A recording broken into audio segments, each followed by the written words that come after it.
हाँ तो चलिए आज के इस वीडियो में हम बात करने वाले हैं क्लास 10th के फिजिक्स के 50 टॉप ऐसे क्वेश्चन जो एग्जाम में बार बार रिपीट होता है। अगर समय रहते इस सब क्वेश्चन को याद कर लेंगे तो अंतिम में आपको ज़्यादातर क्वेश्चन रटना नहीं पड़ेगा। उसके साथ ही साथ एग्ज़ाम बहुत ही आसानी तरीक़ा से निकल जाएगा। इसीलिए शुरुआत से मेहनत करना स्टार्ट कर दीजिए। First impression is the last impression का नाम आप लोगों ने सुन रखा होगा। तो सबसे पहले आप यहाँ पे देख सकते हो जो कि सबसे ज़्यादा बार एग्ज़ाम में रिपीट होने वाला ये क्वेश्चन है और आज आप सभी को हम पूरा कंफर्म तरीका से बता देंगे कि इसे याद कैसे करना है, अंक बदल जाएगा तो किस तरीके से बनाना है। तो चलिए सबसे पहला यहाँ पे क्वेश्चन ध्यान दीजिएगा। कहा जा रहा है कि एक विद्युत हीटर की कुंडली जिसका प्रतिरोध 55 ओम है ना और 220 वोल्ट के स्रोत से निकल मतलब कि कितनी धारा निकलेगी। देखो इस क्वेश्चन को समझना बहुत ज़्यादा जरूरी है क्योंकि ये एग्जाम में बार बार रिपीट होता है। बस फॉर्मेट समझा रहा हूँ और इसके जगह पे कोई भी अंक संख्या आएगा तो आप आसानी से बना लोगे। तो सबसे पहले हम आपको बताएंगे ओम का नियम। ओम का नियम में हमने आपको बताया है V बराबर I इंटू आर। ठीक है, जहां पे ये V जो है विभवांतर है और I जो है धारा है और R जो है प्रतिरोध है। बस ध्यान दीजिएगा। तो यहाँ पे जिसका प्रतिरोध का मतलब यहाँ पे देख लीजिए 55 ओम है, R की जगह 55 दिया है। उसके बाद 220 वोल्ट, यहाँ पे वोल्ट की जगह 220 दिया है। अब इसके बाद आप सॉल्व कर सकते हो, यानी कि 220 है ना वोल्ट और आई और गुना आर के जगह 55। आप देख लो ये 55 गुना में है तो उधर किस में चला जाएगा, ओम में है तो ओम बना दो। ठीक है, ओम बना दो, कोई दिक्कत नहीं। और ये 220 बटा ये 55 आ जाएगा बराबर का आई, ये कट जाएगा 4 से, है ना। कितना से कट जाएगा, 4 से, मतलब यहाँ पे आ जाएगा 4 यूनिट। बात समझ में आई। अब कोई भी अंक रहे ना, अपने माइंड को शांत रख के ओम का नियम से निकाल सकते हो, जिसमें क्या कहा जाए, करंट पास हो रहा हो, विभवांतर निकालना हो या फिर प्रतिरोध निकालना हो, सब चीज इसी फॉर्मूला से निकलेगा। इसीलिए ये बहुत जरूरी है। ठीक है, चलिए नेक्स्ट यहाँ पे क्वेश्चन है कि निम्नलिखित में कौन विद्युत का सबसे अच्छा चालक है। अब यहाँ पे पॉइंट बस समझ लीजिएगा, सबसे अच्छा चालक का मतलब होता है जिसमें बहुत अच्छे तरीका से करंट पास हो, जिसमें ज्यादा करंट पास हो, जिसका प्रतिरोध कम हो। तो चांदी का नाम आप लोग सुने होइएगा, उसमें करंट जो है बहुत तेजी से पास होता है। यानी अगर मैं बात करूं तो उसका प्रतिरोध बहुत कम होता है। ये आपका 2 का करेक्ट आंसर ऑप्शन सी हो जाएगा। इसीलिए इसे भी मिस नहीं कीजिएगा। चलिए आगे बढ़ते हैं, अगला क्वेश्चन यहाँ पर ध्यान दीजिएगा। तब तक के लिए मैं इसको इधर कर देता हूँ।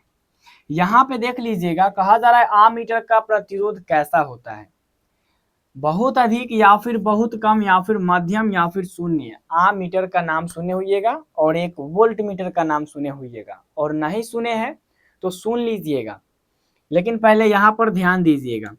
कहा जा रहा है आमीटर का प्रतिरोध कैसा होता है, ये बहुत बहुत जरूरी है। तो आमीटर का प्रतिरोध बहुत कम होता है। ठीक है, बहुत कम होता है, बहुत कम, शून्य के बराबर के जैसा, तो हम कहेंगे बहुत कम होता है। वही वोल्ट मीटर का प्रतिरोध पूछेगा, है ना, वोल्ट मीटर का प्रतिरोध, तब आप लोग कहिएगा वो बहुत अधिक होता है, बहुत अधिक होता है। बात समझ में आ गई ना। ये दो चीज हमेशा याद रखिएगा, वोल्ट मीटर का प्रतिरोध अधिक होता है और आम मीटर का प्रतिरोध बहुत कम होता है। इसके बाद ध्यान दीजिएगा, कहा जा रहा है विद्युत बल्ब का तंतु जिसको फिलामेंट बोलते हैं वो किसका बना होता है ना। विद्युत बल्ब, जैसे कि बल्ब आप लोग देखे होइएगा जो 100 वाट का आता है, रेड कलर का जलता है ना, पीला। तो अगर मैं बात करूं पीला कलर का जलता है, इसीलिए मैं अगर बात करूं तो उसका जो तार इस तरीका से जो उसमें जलता है, समझो जो उसमें जलता है ये वाला पार्ट, तो ये जो पार्ट होता है वो टंगस्टन का होता है। ठीक है, वो टंगस्टन का होता है और ये क्वेश्चन बहुत बार रिपीट हुआ है, तो इसीलिए ये भी क्वेश्चन को मिस नहीं कीजिएगा। ये कंफर्म हो जाएगा 4 का सी। ठीक है, यहाँ पे सी हो जाएगा। चलिए आगे बढ़ते हैं। तो अगला यहाँ पे जो क्वेश्चन है वो कहा जा रहा है किसी भी चालक का प्रतिरोधकता का एसआई मात्रक क्या होता है। अब प्रतिरोधकता क्या होता है, तो जब विद्युत धारा चैप्टर पढ़िएगा ना तो उसमें हम सभी चीजों को ऐड करके बताएंगे, लेकिन ये लाने का मकसद है कुछ चीज ऐसा है जिसको आपको याद करना पड़ेगा। जैसे कभी ना कभी आप लोगों को तो याद करना ही पड़ेगा, तो इससे अच्छा है अभी याद कर लेंगे, अभी माइंड फ्रेश है, छोटे छोटे क्वेश्चन को हम लोग सॉल्व करते हैं तो अभी हम याद कर लेंगे। तो किसी भी चालक का जो प्रतिरोधकता है उसका मात्रक जो होता है ना, अगर मैं बात करूं बस ध्यान से समझिएगा, वो ओम मीटर होता है, ठीक है ना, ओम मीटर होता है। ओम का सिंबल इस तरीके से और मीटर का सिंबल एम होता है, ओम मीटर होता है, ठीक है।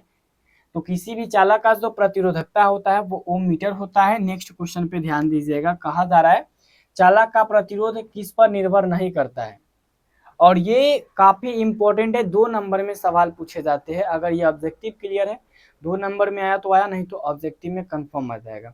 तो यहाँ पे कहने का मतलब, यहाँ पर ध्यान से समझिएगा, कोई भी चालक का जो प्रतिरोध होता है वो किस पे डिपेंड करता है, किस पे निर्भर करता है।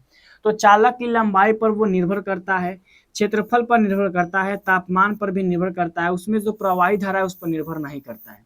यानी 6 का ऑप्शन सही हो जाएगा, ऑप्शन डी, ठीक है। यहाँ पे कहा जा रहा है कि कौन चीज निर्भर नहीं करता है, किस पे डिपेंड नहीं करता है, तो उसमें प्रवाही धारा पे डिपेंड नहीं करता है ना, ये किसी भी चालक का प्रतिरोध। बाद बाकी ये जो ऑप्शन ए बी सी देखे हो ए टू सी वो आपका सही है, ठीक है, भले गलत है। इसके बाद यहाँ पे देख लीजिएगा, ताप बढ़ने पर चालक का प्रतिरोध क्या होता है। मान के चलिए ये सब जानना बहुत जरूरी है।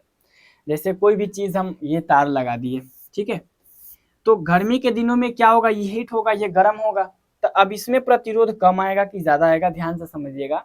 मतलब प्रतिरोध जब कम होगा तो करंट तेजी में आएगा, प्रतिरोध ज्यादा होगा करंट धीरे धीरे आएगा। तो 7वां नंबर पॉइंट समझिएगा ध्यान से, जब किसी भी चालक को गर्म किया जाता है तो उसमें उसका प्रतिरोध जो होता है बढ़ता है, और बढ़ता है इसका मतलब उसमें करंट कम पास होता है, कम पास। अब ध्यान दीजिएगा, गर्मी के दिनों में देखते हुइएगा हम लोग के घरों में वोल्टेज थोड़ा कम रहता है। रीजन ये क्या है, तो रीजन ये है कि तार गर्म हो जाता है। अब जब गर्म हो गया तो उसका प्रतिरोध बढ़ गया, प्रतिरोध बढ़ गया, करंट धीरे धीरे पास होगा। तो पॉइंट समझ गए ना, यहाँ पे क्या हो जाएगा, प्रतिरोध बढ़ जाता है, गर्मी हीट के कारण प्रतिरोध बढ़ जाता है, जिस कारण से हम लोग के घरे तक कम वोल्ट आ पाता है। तो हम लोग कहते हैं कि वोल्टेज नहीं है। नेक्स्ट पार्ट देखिए, प्रतिरोध का एसआई मात्रक क्या होता है। मतलब कि प्रतिरोध को किस चीज से मापा जाता है, तो प्रतिरोध के ही, मतलब कि अगर मैं बात करूं प्रतिरोध में ही ओम का नाम आता है, और ओम का नियम भी पढ़े हो प्रतिरोध में, किसी भी चालक का प्रतिरोध।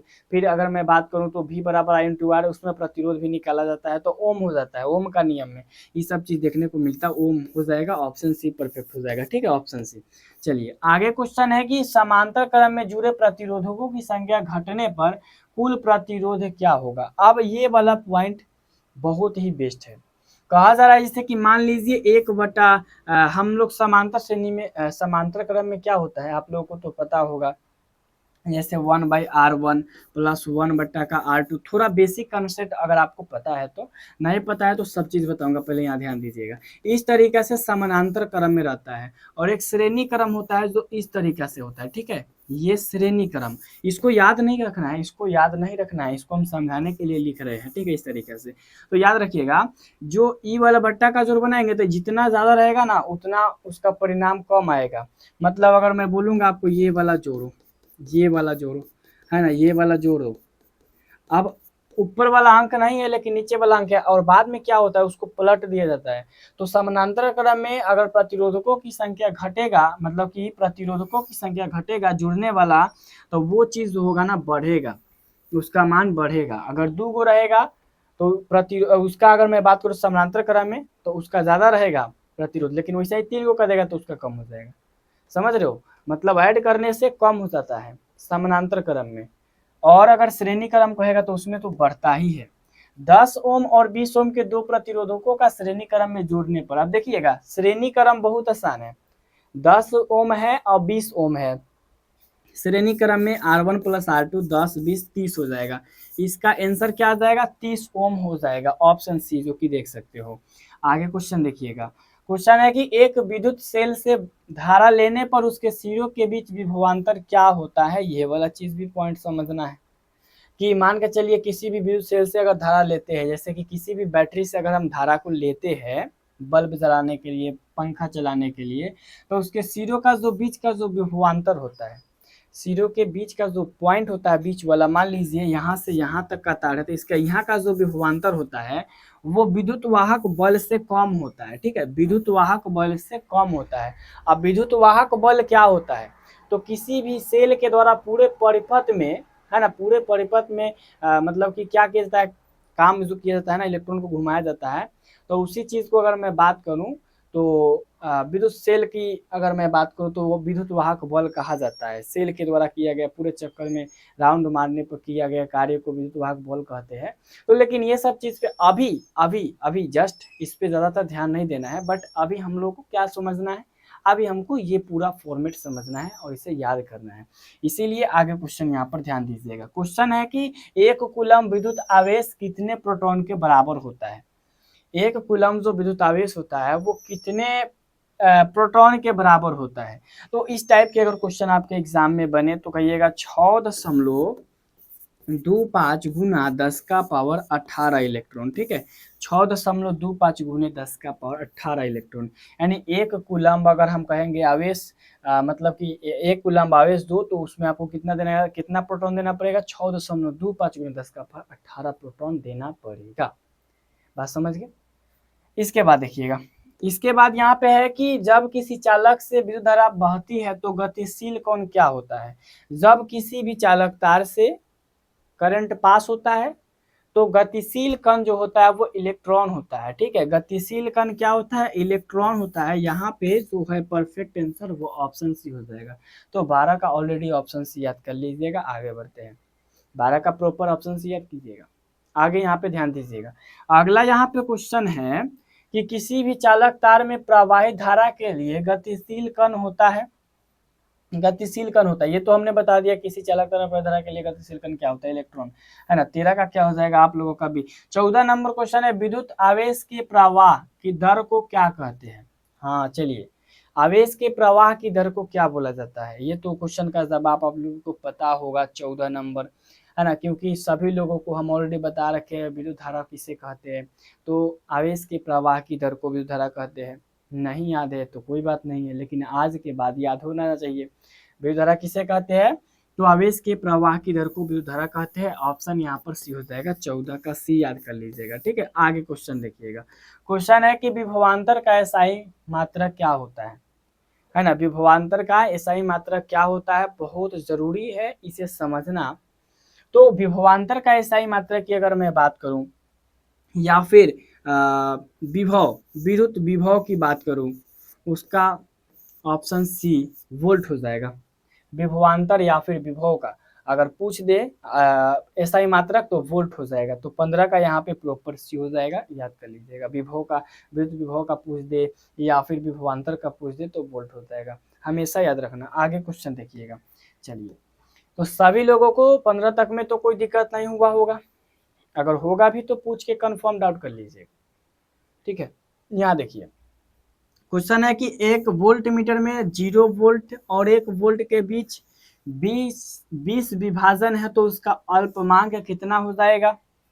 इसको पहले छोड़िए, है ना। अगर मैं बात करूं तो इसका निकाल करके, इसमें थोड़ा सा समय लगेगा, बट अगर निकालिएगा ना इसका आंसर तो ऑप्शन सी आ जाएगा, मतलब 0.05 वोल्ट। लेकिन अभी आप लोगों को विद्युत धारा के चैप्टर के बारे में कुछ थोड़ा सा नॉलेज नहीं है, इसीलिए मैं इसको स्किप कर दिया। विभवांतर मापने वाले यंत्र को क्या बोला जाता है।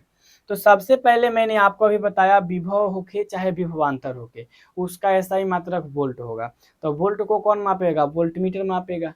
तो वोल्ट को कौन मापेगा, वोल्ट मीटर, मतलब कि 17 का यहाँ पर बी हो जाएगा। ठीक है, 17 का बी हो जाएगा कंप्लीटली।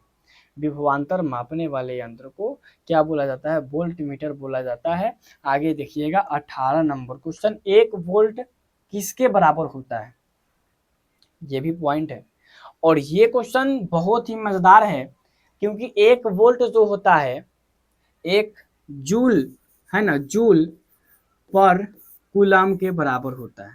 जूल पर कूलम के बराबर होता है। तो ये ध्यान दीजिएगा, जूल पर कूलम हो जाएगा। ऑप्शन यहाँ पर बी परफेक्ट हो जाएगा। नेक्स्ट क्वेश्चन, 12 वोल्ट विभवांतर के बीच 2 कूलम आवेश ले जाने में किया गया कार्य कितना होगा।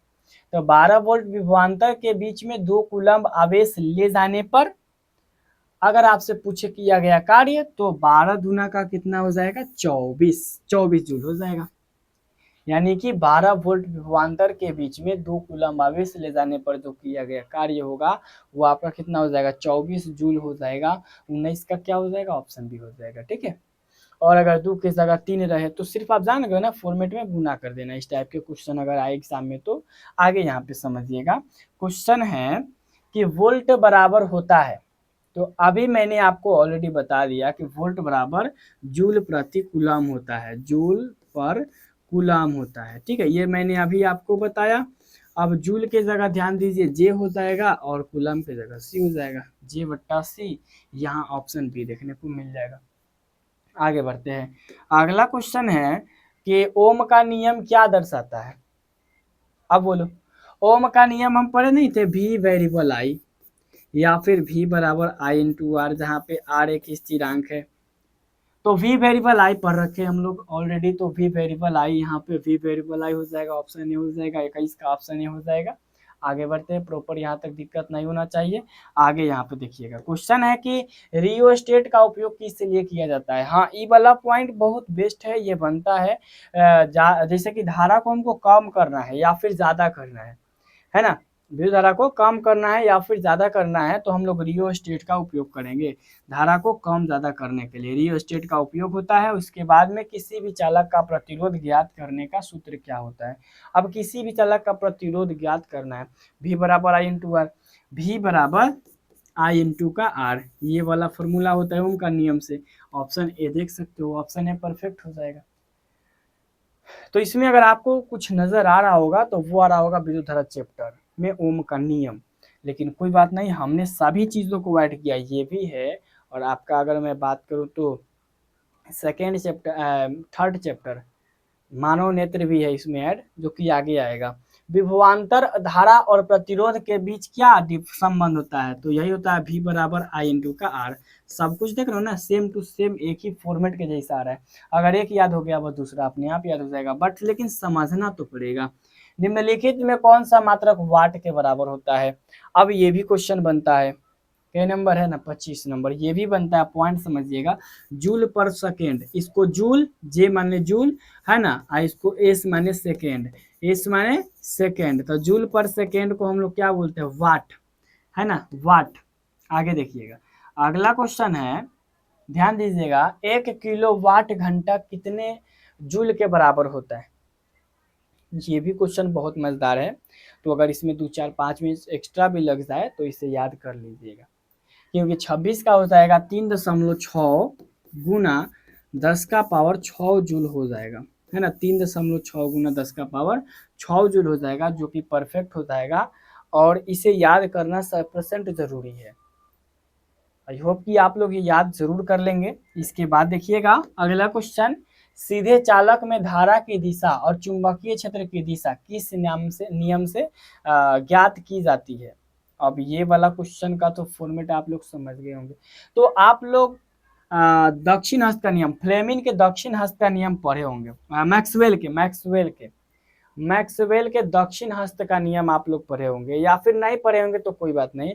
तो उसमें सीधे सीधी मैं बात कर रहा हूँ, धारा की दिशा, चुंबकीय क्षेत्र की दिशा बताई जाती है। और दक्षिण हस्त का भी नियम वो आप लोग पढ़े हैं, उसमें भी वही चीज बताया जाता है।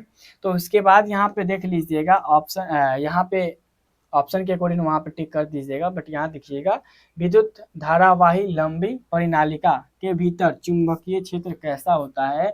ये वाला पॉइंट सबसे पहले एक बार हमेशा आप लोग याद कीजिएगा, सभी बिंदु पर समान होता है। ठीक है, सभी बिंदुओं पर समान होता है, यानी विद्युत धारावाही लंबी परिनालिका के भीतर जो होता है ना, धीरे लंबी परिनालिका इस तरीका से रहता है, इस तरीका से, है ना, इस तरीका से मैं बता दे रहा हूँ, इस तरीका से रहता है। तो इसके अंदर जो होता है चुंबकीय क्षेत्र, वो सभी बिंदुओं पर इक्वल होता है, समान होता है, बराबर होता है।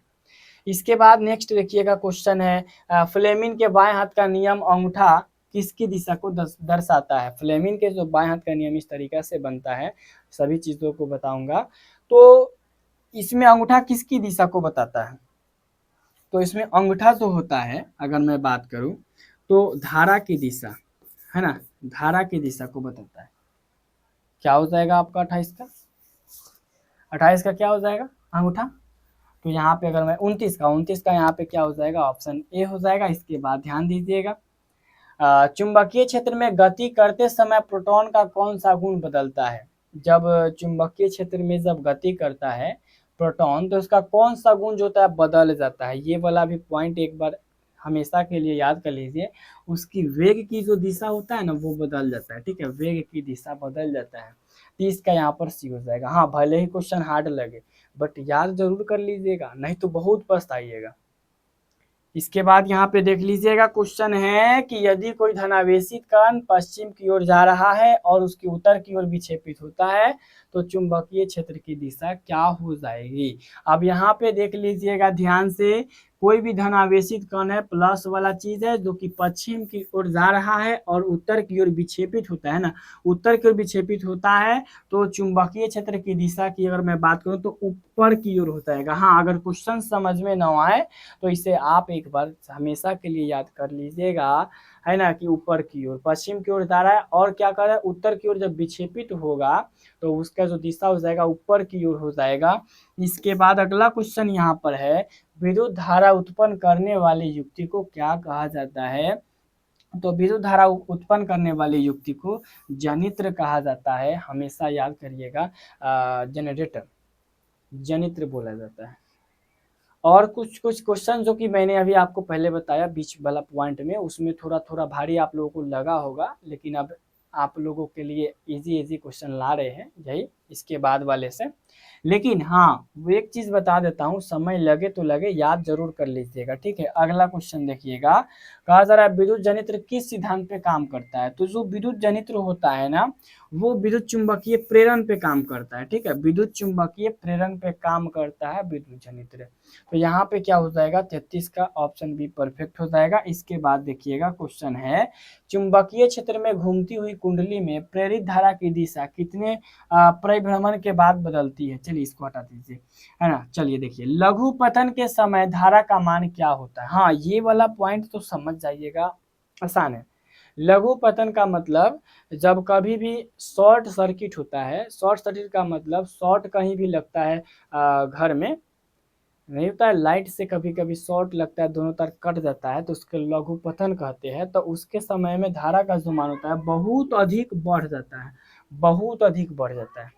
हमेशा पॉइंट याद रखिएगा। इसके बाद वाला देखिएगा, इसके बाद है घरेलू उपयोग के लिए विद्युत आपूर्ति कितनी होती है। मान लीजिए हम लोग यहाँ पे उपयोग करते हैं तो हम लोग कितना वोल्ट उपयोग करते हैं, 36 नंबर। सोच के बता सकते हो तो बताइए, और नहीं बता सकते हो पहले बार देख रहे हो तो पहले बार याद कर लीजिएगा। हम लोग 220 वोल्टेज और 50 हर्ज विद्युत धारा का यहाँ पे क्या करते हैं हम लोग, आपूर्ति होता है पूरे भारत में। भारत के कोने कोने में चल रही है कि जहाँ पर घरों के लिए, घर के लिए नाम होना चाहिए, ठीक है। इसके बाद यहाँ पे अगला क्वेश्चन देखिएगा, कहा जा रहा है घरेलू वायरिंग में 3 तार होते हैं जिनमें गर्म यानी कि लाइव तार का रंग कैसा होता है। घरेलू वायरिंग में कभी कभी देखिएगा ना, अभी तो नॉर्मली 2 तार का यूज होता है पहले, लेकिन अगर मैं बात करूँ तो 3 तार दिया जाता है।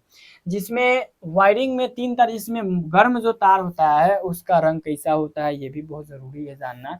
तो गर्म तार का जो रंग होता है वो लाल होता है, ठीक है। क्या होता है, लाल होता है। आप लोग कहीं ना कहीं जाने होंगे और सुने भी होंगे। अब 2 ही रहता है, एक ब्लैक एक रेड। अब तो बहुत अनेक अनेक कलर का आ गया है, ग्रीन वाइट बहुत सारा, बट यहाँ ध्यान दीजिएगा ये वाला पॉइंट में, ठीक है। इसके बाद यहाँ पे देखिए 1 जूल का मान कितना होता है। ये वाला क्वेश्चन का तो फॉर्मेट पूरा बदल डाला। आई वाला क्वेश्चन याद कर लीजिएगा, 1 जूल का मान होता है 0.24 कैलोरी, ठीक है, 0.24 कैलोरी। ऑप्शन ए परफेक्ट हो जाएगा। और 38 नंबर का ये क्वेश्चन एक बार मेरे तरफ से जरूर याद कर ही लीजिएगा। इसमें एक्स्ट्रा किसी को मैं नहीं बता रहा हूँ, बस आप लोगों को एडवाइस दे रहा हूँ। इसके बाद देख लो ऊर्जा का सही मात्रक क्या होता है। तो ऊर्जा का अगर ये सही मात्रक आपसे एग्जाम में पूछ दिया तो आप सभी को करना क्या है, बोल देना है कि जूल हो जाएगा, ऑप्शन बी परफेक्ट हो जाएगा। ऊर्जा का सही मात्रक जूल होता है। इसके बाद यहाँ पर ध्यान दीजिएगा, 10 क्वेश्चन और है, इसे भी क्लियर कर लो और करने के बाद इसे लिख भी लीजिएगा, याद भी कर लीजिएगा, सुना भी दीजिएगा, बहुत अच्छा बात हो जाएगा। कहा जा रहा है कि विद्युत फ्यूज किस प्रभाव पर काम करता है, तो विद्युत जो फ्यूज होता है वो उष्मीय प्रभाव पर काम करता है। विद्युत फ्यूज विद्युत फ्यूज समझ रहे हो, हम लोग की सुरक्षा के लिए शॉर्ट सर्किट होने से जब होने वाला है तो तार अधिक गर्म हो जाता है, तो फ्यूज जो लगा रहता है ना उड़ जाता है, तो वही उष्मीय प्रभाव पर। इसके बाद देखिएगा, कहा जा रहा है विद्युत हीटर की कुंडली किसकी बनी होती है। विद्युत हीटर अब आ गया, हीटर जो क्या करता है, गर्मी को उत्पन्न करता है। तो हीटर जो होता है ना, हीटर इस तरीके से हीटर रहता है, तो इसकी जो कुंडली रहती है ना, ये सब चीज दिख रहे हैं, वो नाइक्रोम की बनी होती है। ठीक है, नाइक्रोम की बनी होती है, बात समझ में आ गया ना, नाइक्रोम की बनी होती है। इसके बाद यहाँ पे किसी भी परिपथ का वह गुण जो विद्युत ऊर्जा को उष्मा में बदल देता है ना, परिपथ का वह गुण विद्युत ऊर्जा को किस में बदल देता है, उष्मा में, मतलब गर्मी में बदल देता है। उस चीज को, उस पॉइंट को हम लोग क्या बोलते हैं, तो उसी चीज को, उसी पॉइंट को हम लोग प्रतिरोध बोलते हैं। देखिएगा कभी कभी क्या होता है, जिसका प्रतिरोध मतलब कि ज्यादा होता है ना, तो वो ज्यादा गर्म हो जाता है ना। तो यहाँ पे अगर मैं बात करूँ तो विद्युत ऊर्जा को उष्मा में बदलने वाला काम करता है प्रतिरोध। इसके बाद यहाँ पॉइंट है, विद्युत ऊर्जा का व्यापारिक मात्रक क्या होता है। तो विद्युत ऊर्जा का व्यापारिक मात्रक अगर एग्जाम में पूछे तो कहिएगा किलोवाट घंटा, ऑप्शन सी यहाँ पे देख लीजिए। 43 का क्या हो जाएगा, ऑप्शन सी हो जाएगा। 4 ऑप्शन को इग्नोर करो, जो इंपॉर्टेंट है, मतलब कि जो ऑप्शन सही है उसे हम क्या करेंगे, एक्सेप्ट करेंगे। इसके बाद देख लीजिएगा, निम्नलिखित में किस शब्द का अर्थ जल होता है, थर्मो, इलेक्ट्रो, हाइड्रो या फिर फोटो। हाँ, ये वाला क्वेश्चन भी बहुत जरूरी है। तो किस शब्द का अर्थ जल होता है, हाइड्रो का आप लोग नाम तो नहीं सुने होइएगा, अभी सुन लीजिए, हाइड्रो, इसका अर्थ जल होता है। इसके बाद यहाँ पे देखिएगा, विद्युत शक्ति का ऐसा मात्रक क्या होता है। विद्युत शक्ति का ऐसा मात्रक हमेशा के लिए याद रख लीजिएगा, वाट होता है। ठीक है, विद्युत शक्ति का ऐसा मात्रक वाट होता है। आपको पास 4 ऑप्शन था, जिसमें से ऑप्शन सी परफेक्ट हो गया। इसके बाद देख लीजिए, क्वेश्चन है, यदि किसी बल्ब, हाँ ये वाला क्वेश्चन आप लोगों को ऑलरेडी क्लियर कर लेना होगा, इसमें डाउट नहीं रखिएगा। हाँ, अगर जरूरी पड़े तो रट ही लीजिए। 220 वोल्ट पर 2 यूनिट की धारा प्रवाहित होती है, तो उसका प्रतिरोध क्या हो जाएगा। अब प्रतिरोध हमने अभी आपको क्या बताया, V बराबर I इंटू का R।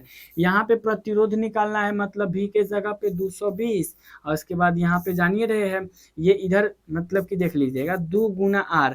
अब ये जब R इधर आ जाएगा तो 2 आ जाएगा इधर, तो R का मान निकल जाएगा कितना, 110 ओम। 110 ओम, 46 का ऑप्शन ये हो जाएगा। इसके बाद देख लीजिए 47 नंबर क्वेश्चन, 1 किलोवाट घंटा बराबर होता है, पीछे हमने आपको बताया 1 किलोवाट घंटा बराबर 3.6 गुना 10 का पावर 6 जूल होता है। ये हमने आपको ऑलरेडी बता रखा है ना। 47 नंबर बता रखा है। यहाँ पे देखिएगा, 100 वाट का बल्ब 225 वाट से जोड़ा जाता है, तो उसमें प्रवाही धारा क्या हो जाएगा। बस वही क्वेश्चन ही है, लेकिन यहाँ पे वाट को बदलना पड़ेगा। अब यहाँ पर ध्यान दीजिएगा, ये वाला क्वेश्चन अगर आपके एग्जाम में आया तो सबसे पहले अगर मैं बात करूँ तो 100 वाट है ना, इसको 250 से अगर हम भाग देंगे, यहाँ ध्यान दीजिएगा, 10/25 है ना, इसको जब आप लोग भाग कर लीजिएगा तो ये लमसम कट के है ना 0.4 यूनिट आ जाएगा। ये वाला ऑप्शन सी आ जाएगा, ऑप्शन सी आ जाएगा। ठीक है, ऑप्शन सी आ जाएगा। इसके बाद 220 वोल्ट और 100 वाट के बल्ब को 110 वोल्ट पर चलाने के लिए उसकी शक्ति 25 वाट होनी चाहिए। हाँ, अब आप लोग एक्स्ट्रा दिमाग लगा क्या कीजिएगा, 220 पर अगर चल रहा है 100, तो 110 पर इसका आधा हो गया, तो इसका आधा करके 50 ऑप्शन में नहीं मारिएगा, 25 इसका आंसर हो जाएगा। नियम कहिएगा तब निकाल के बता देंगे। ठीक है, तो इसीलिए आप लोग मिस्टेक नहीं कीजिएगा। देखिए, हमने आप सभी को ऑप्शन ए भी बता रखा है, डाउट उठ नहीं रखिएगा। लास्ट क्वेश्चन है, निम्नलिखित में कौन विद्युत शक्ति को निरूपित नहीं करता है। ये वाला क्वेश्चन हर साल, हर ईयर, हर बार ये पूछता है कि कौन विद्युत शक्ति को निरूपित नहीं करता है। तो IR जो कि आप देख रहे हो है ना, ये क्या करता है, विद्युत शक्ति को निरूपित नहीं करता है। तो ये आपको हमने आज 50 क्वेश्चन बताया। 50 क्वेश्चन आपका विद्युत धारा चैप्टर से था, जो जिसका हमने तो पहले सोचा था सब्जेक्टिव क्वेश्चन इसको अच्छे तरीक़े से पढ़ाऊँ, बट समय न मिलने के कारण पहले ऑब्जेक्टिव बता दिया, बट सब्जेक्टिव इसका जल्द ही आने वाला है।